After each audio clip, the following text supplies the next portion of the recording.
morning to you. Super bloom. Wildflowers bloom in one part of the United States after spring weather hits. Twister. One United States university creates a simulation program to give insight on what happens during tornadoes and severe storms, how the program works, and the university that created it. And happy St. Patrick's Day. From leprechauns to four-leaf clovers, we'll celebrate the Irish holiday with you live. Get the coffee ready and open up those eyes. You're waking up with Cardinal Weather. From Ball State Unified Media, you're waking up with a special edition of Cardinal Weather, St. Patrick's Day, with Molly, Tanner, Emerson, and Kaylee, live from the Ball State Weather Center.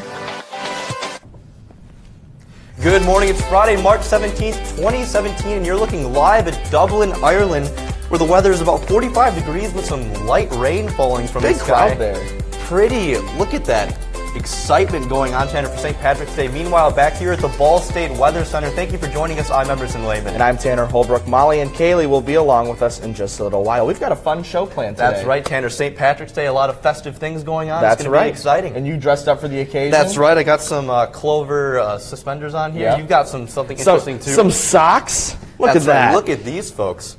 We take St. Patrick's Day to a whole new level, but you know, Tanner, St. Patrick's Day means some spring weather, usually is what it feels like, but this past week, the East Coast has been hounded with some heavy snow. Yeah, that's right. Kaylee's standing by with the impact winter weather had on the East this week. Kaylee? Right, thanks guys. One of the highlights of this week was that major winter storm that caused over a foot of snow in some places on the East Coast. This year's National Cherry Blossom Festival in Washington officially began yesterday, but the star attraction may be a no-show after this week's frigid cold temperatures. Richard Reeve reports. You see that little black spot right there? That means the flower's dead. The inside of a blueberry bud tells Ben Butler what he already suspects. A few more days like this, we'll be in real trouble. They grow 18 acres of blueberries and 16 acres of strawberries here at Butler Orchards. But a 15-degree overnight cold snap is the very definition of weather whiplash. With 7 days in the 70s in February, which is unheard of, and then 15 degrees here this morning, it's really throwing our plants out of whack. Some of the buds contain ice, others do not. Butler fears his farm faces a 15 to 20% loss. If it's dark in there, it means they're zapped and dead, and if they're still green, it means they're still good. The Butlers aren't the only ones facing these cold temps. Directly, it impacts our business. At the Benke Nursery in Beltsville, growers are in the process of hardening off, getting plants used to colder temperatures. The greenhouse here is 55 degrees during the day and 34 at night. Even plants outside in these pots have a good chance of recovering, but the cold is simply keeping people away from gardens. We were anticipating an early spring, but now we just have to wait and see. Mother Nature is not cooperating. Every year, millions of people from all over the world celebrate this fun holiday. Many wear green in honor of St. Patrick's Day, which occurs every year on this day, and the Irish have celebrated it for over 1,000 years. Traditional foods include bacon and cabbage. Right now, you're looking at a video of the tradition of dyeing the Chicago River green. The history goes back to the patron saint and a national apostle of Ireland. St. Patrick was born in Roman Britain, was kidnapped and brought to Ireland as a slave at the age of 12. He escaped but returned to Ireland. He was known for bringing Christianity to the area. Interestingly enough, the first St. Patrick's Day parade was held in the United States in 1962. Now, severe weather season is upon us, and scientists at University of Wisconsin-Madison have created a simulation program to give insight on what goes into these massive storms and tornadoes. Lee Orff, the lead scientist on this project, and his colleagues recreated the infamous El Reno tornadoes that occurred back in 2011. The research team was able to use real-world data to recreate the conditions before the storms happened, and they used this to see what factors play the most important roles in tornado formation. This EF5 tornado simulation took about 3 days to complete, and Orff stated, quote, "We've completed the EF5 simulation, but we don't plan to stop there. We're going to keep refining the model and continue to analyze the results to better understand these dangerous and powerful systems. This new information could help meteorologists better predict where and when tornadoes could hit." Thanks, Kaylee. Now with some more environmental news, a proposed budget cut by President Trump may affect one of America's greatest treasures in a negative way. If approved, the president's proposed 97% budget cut to the Great Lakes restoration will cut funding from $300 million to just $10 million. Scientists fear these budget cuts will have dire consequences on the lakes, which are made up of Lake Michigan, Superior, Erie, Huron, and Ontario. GLRI Executive Director David Ulrich said the budget would, quote, have a devastating effect on the efforts that have been underway for 5 decades to protect and restore the Great Lakes. Republican Senator Rob Portman of Ohio has vowed to fight to restore funding in full should the bill pass. Well, guys, another show, another space story. It's time for Space News with Tanner. A new technological application of interplanetary radar, which was used by scientists at NASA, has located a spacecraft orbiting the moon. Marina Borozovic, a radar scientist, says we have been able to detect NASA's Lunar Reconnaissance Orbiter and the Indian Space Research Organization's Chandrayaan-1 spacecraft in lunar orbit with ground-based radar. Finding this spacecraft was not easy and had not been used since August of 2009. Not only had it not been seen in 8 years, but it is about half of the size of a smart car and was hard to detect. This gave scientists the perfect opportunity to test out the interplanetary radar system, and scientists used return signals over a few months to then track where the spacecraft was headed before locating it. Now Kaylee has local weather for you. Yeah, thanks, Tanner. Unfortunately, I don't have my green on today with the green screen behind me, or I would be the map this morning. We're seeing a pretty rainy start here in Muncie as we saw a few snow showers move throughout the area. This is our live look here on McKinley Avenue, seeing a few wet streets out there. Currently, we're sitting at 34 degrees, south winds at 10 miles per hour, making it feel a little bit chillier out there. Across the state, we're seeing 35 in Shelbyville, 33 in Indianapolis, also 33 in Kokomo today. Again, those wind chills feeling a little bit chilly. Won't be as cold as the last few days, feeling like 26 in Shelbyville, 26 in Indianapolis, and feeling like 29 degrees over in Lafayette. This is our current radar. We're seeing those snow showers that moved through this morning. This pink that you're seeing on screen, that's that rain and snow mix. Eventually, once the temperatures warm up this afternoon, this will all turn over to rain as we see those continuing throughout our area. Now coming up, we're going to be talking possibly some morning snow chances, a warm up, and even some more rain chances. That's all after your weather now.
Welcome back. You're waking up with Cardinal weather. The time is now 8:23.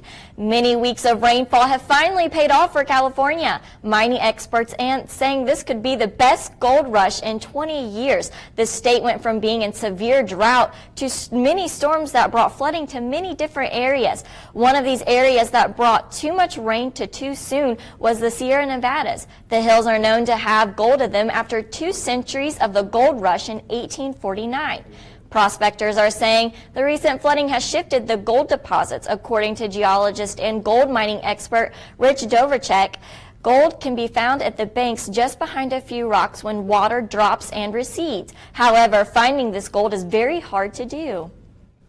For the past 5 years, an atmospheric monitoring station located in Hawaii has seen record-setting carbon dioxide levels. 2015 saw 3 parts per million increase, as well as 2016, and already 2017 is unfortunately on the same path to keep the record alive.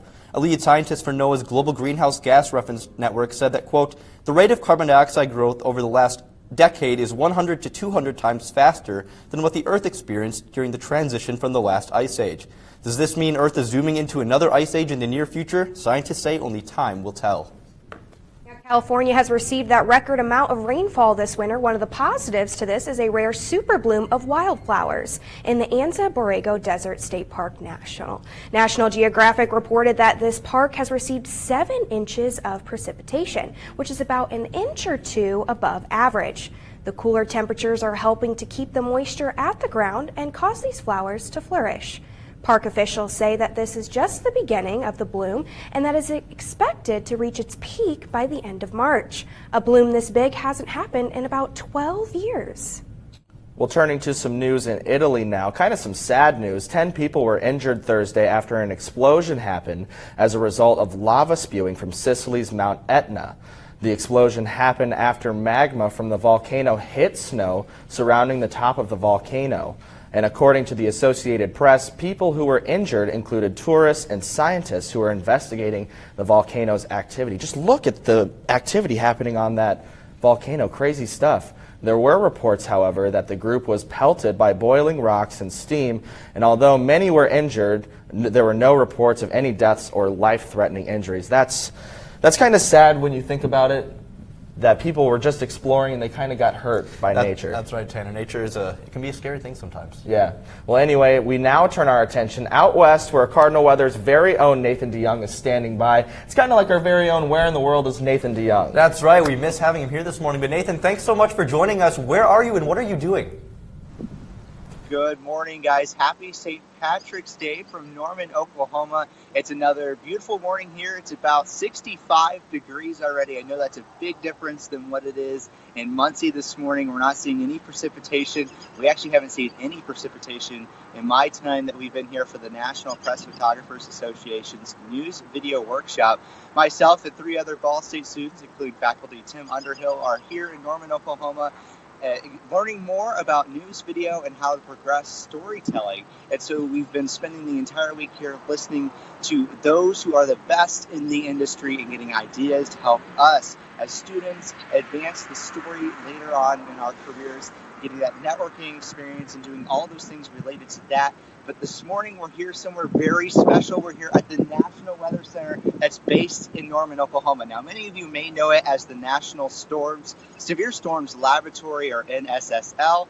This is a place where all, or most of the research for that matter, takes place for atmospheric sciences. So a lot of things that we see on a daily basis as consumers, like SPC watches, those types of things are issued here in Norman, Oklahoma, and we've had the opportunity to be outside their building this morning. However, in that term, we are gearing up for Indiana's Severe Weather Preparedness Week. Take another look at the building behind over my shoulder. As Severe Weather Preparedness Week does roll in for next week, it's important to note that we will be making sure that you're ready for severe weather when it does occur. We've already had some severe weather this season. However, Indiana officially recognizes that week next week, where we will have our statewide tornado drill, and we'll also be doing some fun and exciting things on Cardinal Weather on Friday. From Norman, Oklahoma, I'm Nathan DeYoung for Cardinal Weather.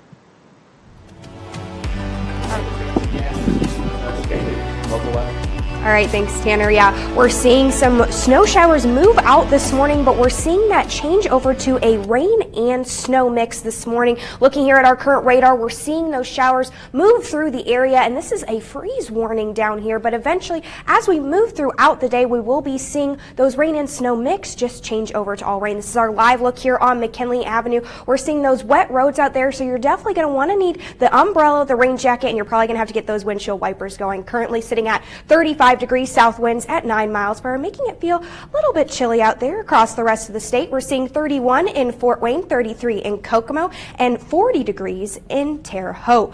Current winds out there, 13 here in Indianapolis, 15 in Shelbyville, 11 in Bloomington, a little bit lower at 6 in Lafayette. Now, as we plan your St. Patrick's Day today, we're seeing 35 by 12. We're seeing those continuing rain chances throughout the day, 40 by 6 p.m. and 41 by 9 p.m. Now, today is St. Patrick's Day, and so if you're having any outdoor plans, you may want to plan to bring those outside. The morning, we're seeing around 40 degrees as a high, and by tonight, we're seeing a bit of a warm-up start to come into the forecast. 38 a low tonight, but again, those cloudy conditions and rainy conditions. Precision cast stopping here at 11:30 a.m. today, seeing that rain and snow mix move out of the forecast, and we're seeing more rain and could be pockets of moderate moderate rain as well, but these do clear out by Friday evening. And for the rest of your Friday, may see a few spotty showers throughout the evening hours, but for the most part, we're going to be staying pretty cloudy, and we're going to be seeing those warmer temperatures start to come into the forecast.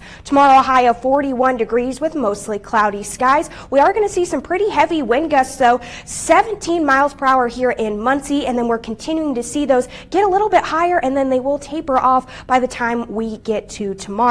Now, your 7-day forecast. Again, we're seeing 40 today, 41 by Saturday, 51 degrees by Sunday, and then check out that thunderstorms possible on Monday with a high of 62, but before we cool down to the mid-50s and then back down to the 40s by this time next week. Kind of sad to see only rain today. I know. It's not going to be a good St. Patrick's Day. You know, but to see the temperatures warming up, guys, I'm pretty excited about that. That's true. Is spring finally here to stay this time? You really We're hoping. All right, thank you, Kaylee. Trending Now is next, right after your weather now.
Back now at 32 past the hour with a look at one of our favorite segments, Trending Now, where we take a look at the top trending stories of the week. First up, is this Dad Father of the Year, guys? I'm going to say yes. Well, his son must certainly think so. Let's take a look at this. Navy pilot Scott Brazelton built his 3-year-old son Wyatt a roller coaster in their backyard after seeing how much Wyatt enjoyed a roller coaster ride at Disneyland. Guys, I would say that's pretty fair to say that's Dad of the Year. I would say fantastic. Yeah. That kid, when he is going down that, he just has the happiest, there it is, Look, the happiest look on his video. face. Literally the cutest kid ever, and he's just having a ball out there. That is so cute. That's why we're moving on, guys. As some of us may know, being on live television isn't easy, especially when you have some distractions. Watch as one BBC News contributor gets interrupted during a live television segment. Scandals happen all the time. The question is, how do democracies respond to those scandals? And what will it mean for the wider region? I think one of your children has just walked in. I mean, pardon me. My apologies. What's this going to mean for the region? My apologies. My favorite thing is how over it he looks after this. He's had it, but that kid right there knew exactly what they were doing when they walked into that office. Yeah, they did. Like, I know Dad's on TV. yeah, they want to be just like Dad. They want to be friends. They're just sitting there. Obviously, it worked out for them. Well, anyway, So guys, cute. hopefully these warmer temps are here to stay. And don't worry, we have more about snow. But if we do, make sure to stay clear of the train tracks. This is footage of a train arriving at a station where the tracks were covered in snow, officially offering a chilly welcome for its passengers. Guys, look at this. The train comes up to the platform, but everyone's just, it's a normal day, waiting for the train. No. And then it's oh my goodness. Can we just appreciate this girl in the white hat right here? Like, she sees it coming. But I think that's you a got to phone. get that video. Yeah, it looks like she's recording She's got to get it. that video. She wanted a good video. I think she thought something was happening, but maybe not in such a large scale, Do it for the Vine, or I guess do it for the Snapchat, I guess. That is Rest so in peace, funny. Vine. Yes. Molly, let's take a look at some national news. Yes, let's do it, guys. As I'm heading over to the wall right now, we're going to go ahead and take a look at radar right now. We are currently, there's a wide variety of things going on across the United States right now. We have some showers going on in Washington and Oregon area, and we have this low pressure system that is bringing showers and rain to the area that Kaylee had talked about earlier. Let's go ahead and zoom in on Washington and Oregon. Do you see those showers that are in the area? But we do have some flood warnings and flood advisories that are out, so make sure to keep a watch on that. Down in California, not too much going on. Pretty nice weather for the majority of the day. As Midwest, we have clouds that are in the area with some few showers that are popping up. But coming down to Florida, we have those frost advisories and warnings. It is very cold there this morning. So, yeah, that's in the area right now up there. But up here in Indiana, we have those snow showers and rain showers that are making their way through. We still have some frost advisories in the Tennessee, Kentucky area and in parts of Indiana and Ohio, But going up east, beautiful weather up there as they are under a high pressure system bringing sunny weather. So that is what's going on. Let's go ahead and take a look at national currents. We have this distinct temperature line with separating warm and cold. Warm down in Dallas, Texas, 69, and cold in Denver, 38, and in Billings, 38 degrees. That's pretty cold.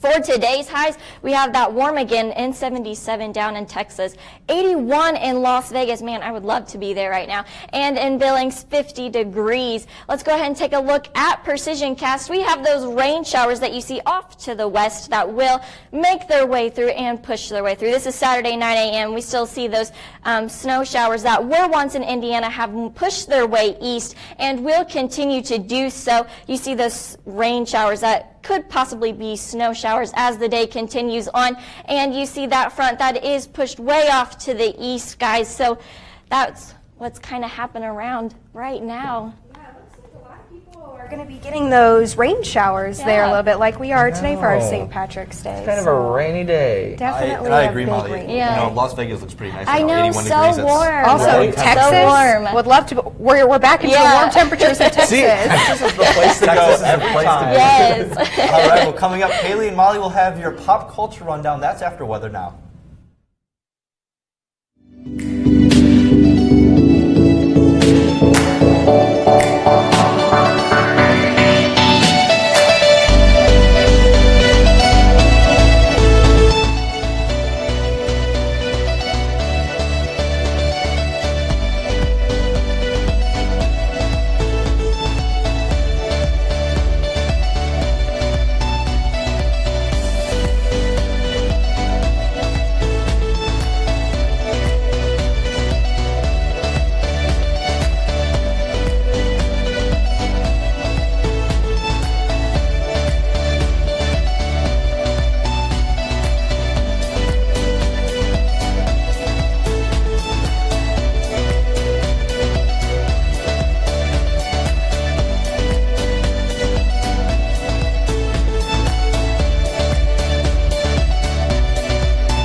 Welcome back to Cardinal WX. The time is 8:38 on this wonderful St. Patrick's Day. Now let's take a jump to our weather time machine for a look at your weather history for St. Patrick's Day. First, let's go back to the year 1892 when a winter storm ripped through southwestern and central Tennessee, producing 26 inches of snow in Riddleton and 18.5 inches in Memphis, the deepest snow on record for the area. And then moving to the year 1906, it was a record-setting day for the United States when the temperature in Snake River, Wyoming was a frigid 50 degrees below zero. This was the coldest anywhere in the United States has been during the month of March. And thankfully, we will not be breaking that record today here in Muncie or anywhere throughout the United States. But one thing we will be doing is checking out what's happening in pop culture. Let's take it to Kaylee and Molly. Ladies?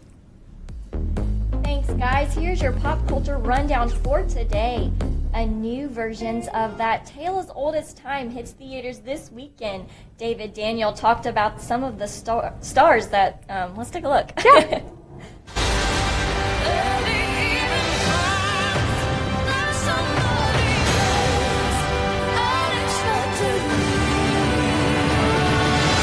Emma Watson and Dan Stevens star in Beauty and the Beast, a live-action take on the Oscar-winning animated film.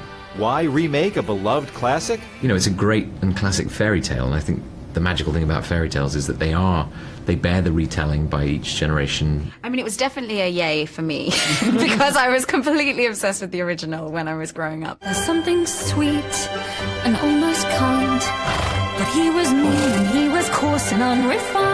I was like, you know, what are we going to add? What is going to make remaking it worth doing? Hello. You can talk. Hello, of course. It's all he ever does. I thought, well, of course they want to try and reimagine it because they now have the technology to do it in live action form. Why not? Why not go to that frontier? For such musical theater veterans as Audra McDonald, Josh Gad, and Luke Evans, it was a special joy. It was a gift of a role for both of us. I think we both, coming from musical theater and loving it as much as we do. We were 10 and 12 when this movie came out. We saw it in the theater. We were the generation that was inspired by this, you know, renaissance, this Disney renaissance.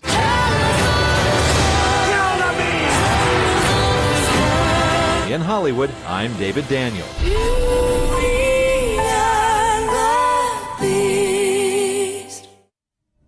Spring is almost here, and Starbucks is releasing their limited edition spring cups. The company released these yesterday to celebrate the upcoming season. They will come in a variety of pastel colors that feature a white circle. Some of the cups will be plain for customers to doodle, and some will become pre-printed with designs. Starbucks released a statement saying, quote, "After the gray days of winter, there's nothing like those first few bursts of color that indicate the arrival of springtime. These cups will only be available for a limited time." The anticipated finale of The Bachelor season was revealed who Nick Viall would marry this past Monday. The winner was Vanessa Grimaldi, the 29-year-old education teacher. And even though Nick's proposal wasn't the best, he claimed that he knew Vanessa was the perfect one for him when she stepped out of the limo. During the episode, Vanessa questioned on whether or not she would say yes to the proposal, but when the time came, she was more than excited to say yes to Nick. Just newly engaged, wedding plans have not been discussed yet, but stay tuned for when they are. And finally, March Madness officially started yesterday, and for all the college basketball fans out there, this is the month they've been waiting for. The city of Indianapolis is taking part in this year's tournament by hosting first-round games today and second-round games on Sunday. The first game on Friday will be Michigan versus Oklahoma State. Now, if you've been keeping up with the Big Ten, then you know that Michigan won the Big Ten tournament just days after their plane skidded off the runway the Wednesday before the tournament.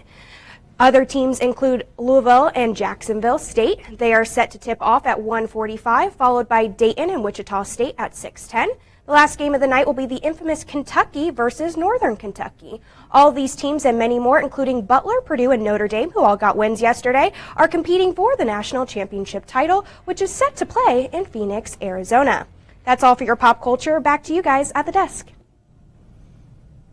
All right, thanks, guys. Hey, look at that spring countdown. Only 3 days till officially the meteorological start to spring. 3 days. Hopefully this, warm spring weather stays here too, Tanner. With March Madness going on, it always feels like spring. Who's your pick to win the big tournament? I'd say Kentucky. Kentucky? Yeah. And you're from Michigan? Hey, but my family's from Kentucky, so... All right, that's fair. I picked your home state, Michigan, to win, so I'm... Really? I mean, you're right, because the big upsets in the Big Ten tournament. Big upsets. They beat my wonderful Wisconsin team, and I'm really they hoping did. to carry it through. Yeah, they did. It'll be interesting to see. Yeah, hold that against me for a little while. I appreciate that. But let's take one final look at the weather. Yeah, guys, unfortunately, today it's going to be a little bit rainy for St. Patrick's Day, but we are on the warm-up. 41 for tomorrow. We could see some possible lingering flurries in the morning. 51 by the end of the weekend. Thunderstorms return by Monday with a high of 62 degrees.